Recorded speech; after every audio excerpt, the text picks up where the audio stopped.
Hey guys, welcome back to my channel, TRIFIVE Guy, and I'm coming to you from my my home on wheels, my fifth wheel camper. So guys, I've been really busy lately. I'm trying to get content up for the channel.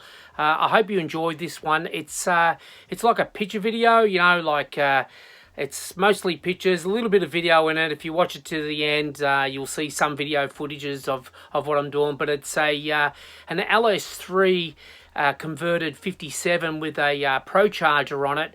I did it about 3 years ago. I believe at the time it was the first one that Procharger ever sold a kit to. What I mean by a kit is they just sell you the Procharger and all the fittings and everything for the LS3, not particularly to fit in a 57. I had to work all that out. So at that point in time, I've seen plenty of small block Chev ones fitted to a 57, 55, whatever, but I've never seen an LS engine fitted with the Procharger in a 57 or a 55 or 56. I've seen Vortex superchargers put on. Actually, a friend of mine owned one. He won at the TRIFIVE Nationals, I think, a couple of years before me, or the year before me. Yeah, it was a 56 Chevy. So, yeah, the Green Dragon. If you guys look up 1956 Chevy, the Green Dragon. And yeah, they won it. Anyway, so back to my video. So guys, please like and subscribe and keep watching. I'm going to have some content coming up very soon. There's some content of VR Commodore Ute, so that's coming up. But this is the first TRIFIVE one I've done in a long time. So like I said, please like and subscribe, and if you can, hit the notification tab. It'll help me out. I'm nearly up to 850, so that'll be awesome. All right, guys, thanks, and enjoy. Right guys, so here's the Holley 3021 LS oil pan. Just put it in position to see if it would clear the rack and pinion and the cross member, and it did. It actually cleared really well. I was very happy with the positioning of that. As you can see coming up now, that's the initial cuts out of the firewall. Now why we decided to cut the firewall back was because the owner of the vehicle wanted to leave the transmission where it was. He didn't want to alter the transmission, like to move the transmission forward to the engine would require a lot of interior work as well. Position of the shifter would change because they don't sit in the same spot, the engines I'm talking about there. So in this picture, you can see the recess I had to do for the firewall for the engine to sit all the way back. It's quite a large hole there. And this picture shows the cross member, how it would foul the Dirty Dingo low mount air conditioning that's going to go on it. This is what I had to cut out. I've already put a brace in the middle there to brazen up that area. That was for the idler.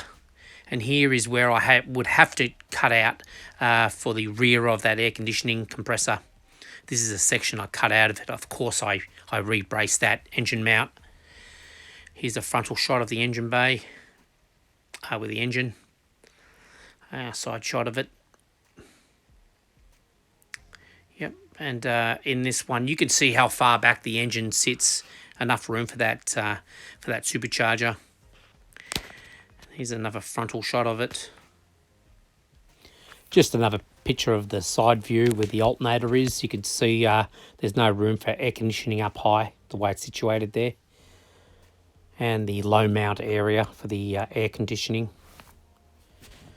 It's got an LS3 a cover on that.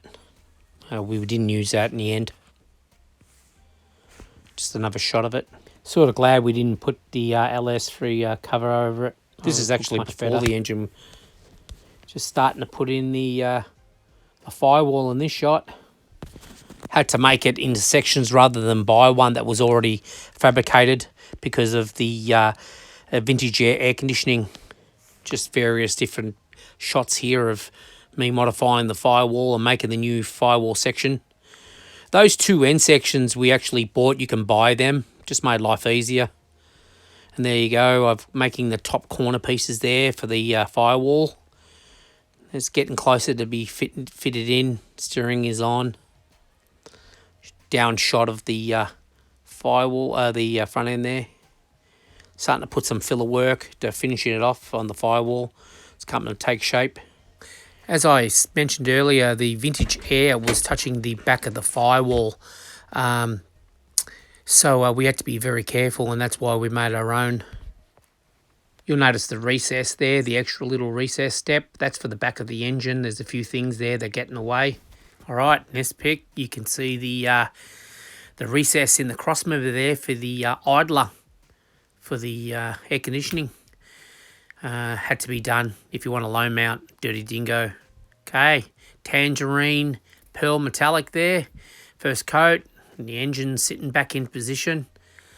There's a few pictures coming up, pretty much different angles of what it looks like in the 57. But it's come up really good, sits in there nicely, plenty of clearance to the exhaust for the steering with the rack and pinion for an LS3. The air conditioning there on the side of the engine.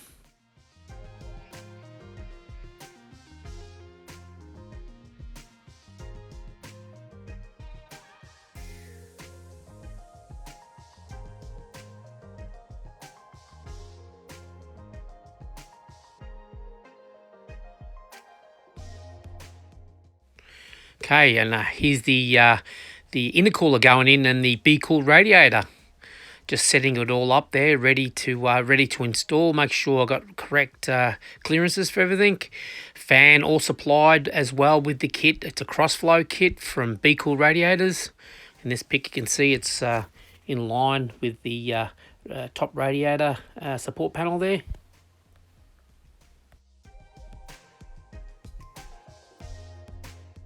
Was the 3-inch intercooling pipe work from the intercooler to the supercharger. 57 Chevy with a LS3 and a Procharger D1 SC intercooling pipe work through the inner fender, out of the inner fender into the intercooler.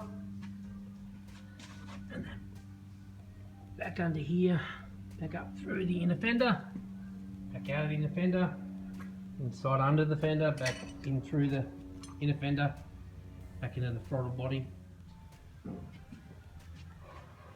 Recessed firewall 3.5 inches, and a Dirty Dingo air conditioning pump down low.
If you notice, the intercool piping is now black. This was done after I had finished with the car. The owner decided that he wanted to go from white to black. I don't know why. I think the white looked good, but they're now black, and the covers for the engine have changed too.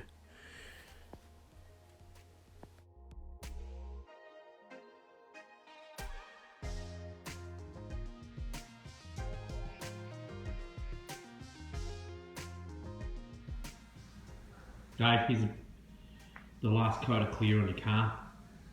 Come up. Bloody beautiful, mate. Nice, flat. You still got to sand and polish it. But that was done this morning. I just had to come here and sneak in here and have a look. Look at the reflection of that box there. That's just off the gun. Hasn't even been polished yet.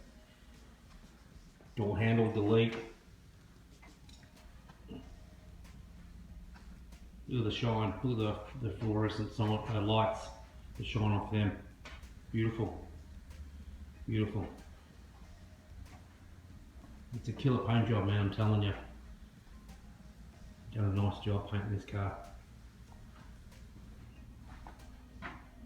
Roof redone. Look at that.